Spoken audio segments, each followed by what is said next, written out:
Now let's take a quick listen to India Today's exclusive conversation with Army Chief General M.M. Naravane. In fact, during his Ladakh visit today. Let's cut across.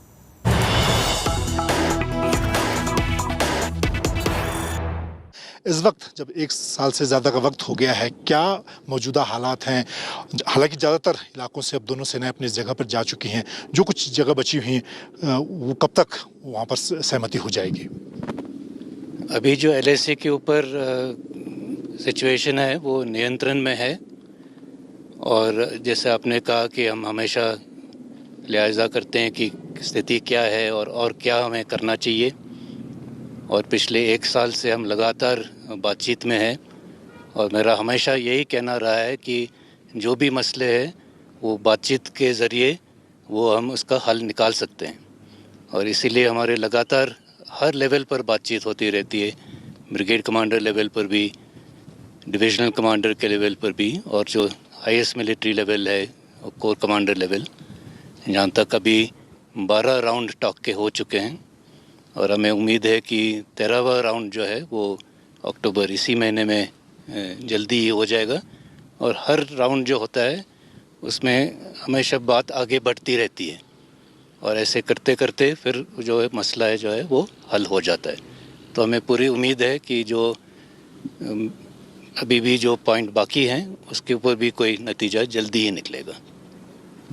General साहब, लेकिन हम China की तरफ देखें, जो तैयारियां उनकी हैं वो लगातार बढ़ती हुई दिख रही हैं। हम अपनी तैयारियों को देखें, यहाँ पर पिछले एक साल से के दौरान किस तरह की हमने तैयारी अपनी मजबूत की है, किस तरह के इक्विपमेंट हमने देखा। K9 वज्र तोप को भी यहाँ पर तैनात किया गया। अपनी तैयारियों को सेना ने किस तरह से मजबूत किया है? चाइना ने अपने तरफ LAC के अपने तरफ काफ़ी इंफ्रास्ट्रक्चर पैदा किया है, और ये लाजमी है कि ये इंफ्रास्ट्रक्चर ज़्यादा ट्रूप्स को तैनात करने के लिए ही है, और ये हमें लगातार हमारे इसके ऊपर नज़र है, और उसको देखते हुए हम भी उतने ही कदम उठा रहे हैं जिससे कि हम उनका ठीक तरीके से जवाब दे पाए। और पिछले एक साल में हमारे तरफ ईस्टर्न लद्दाख में इंफ्रास्ट्रक्चर की बहुत बढ़ोतरी हुई है।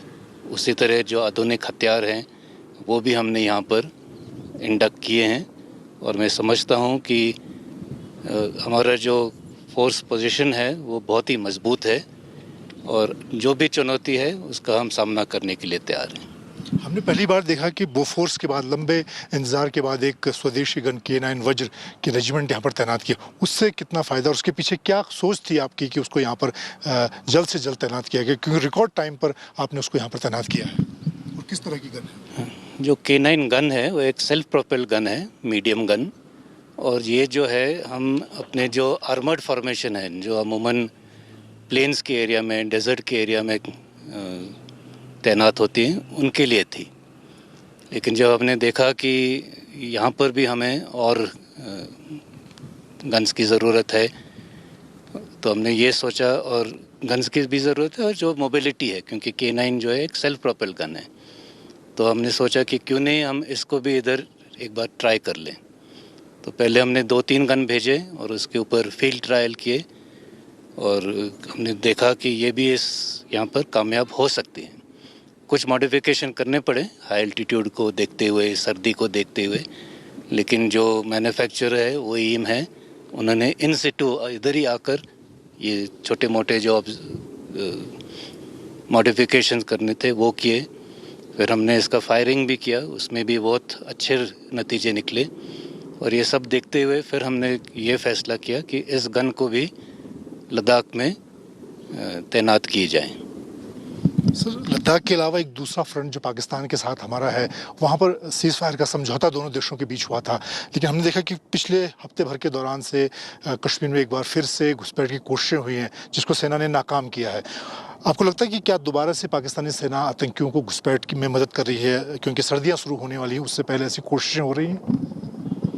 जो सीज फायर समझौता हुआ था फरवरी के महीने में, उसके बाद जो अगले 3-4 महीने थे, जून के आखिर जुलाई तक, ये समझौता बहुत ही अच्छा रहा, और कोई सीज फायर वायलेशन भी नहीं था, ना कोई घुसपैठ की कोई कोशिश रही।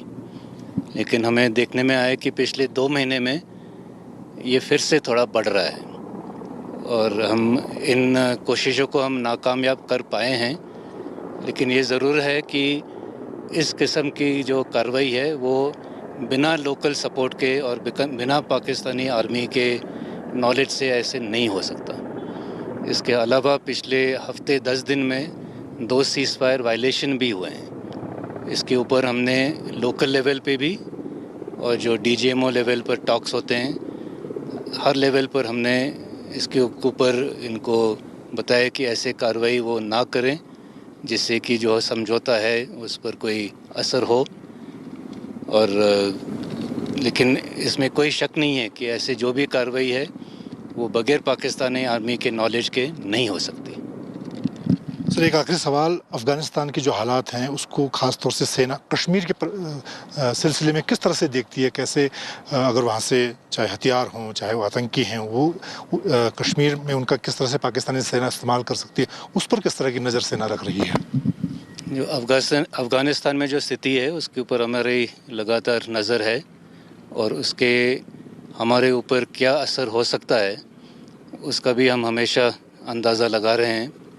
मैं सोचता हूँ कि अभी थोड़ा जल्दी है इसके ऊपर ख़ास कोई बात बताना, तो नज़र रखे रहेंगे। लेकिन मैं ये कहना चाहूँगा कि जो भी हो, जो भी चुनौती हो, उसके लिए हम तैयार हैं। Now, amid border tensions with China at the line of actual control, Army Chief is currently on a 2-day visit to Ladakh. General Naravane visited forward areas and interacted with the Jawans and checked operational preparedness. Here's our ground report. Let's take a look. Bofors तोप के बाद भारतीय सेना को जिस तरह की आधुनिक मारक क्षमता की तोप की जरूरत थी उसको K9 वज्र ने पूरा किया है। यहाँ पर K9 वज्र तोप अपनी मारक क्षमता का प्रदर्शन कर रही है। सभी आधुनिक तकनीक से लैस इस तोप की मारक क्षमता का कोई जवाब नहीं है। और यहाँ पर खास तौर से चीन से इन ऊंचे पहाड़ों में 12,000 से लेकर 16,000 फीट की ऊंचाई पर दुश्मन के किसी भी ठिकाने को नेस्त नाबूद करने में ये तोप पूरी तरह से कामयाब है।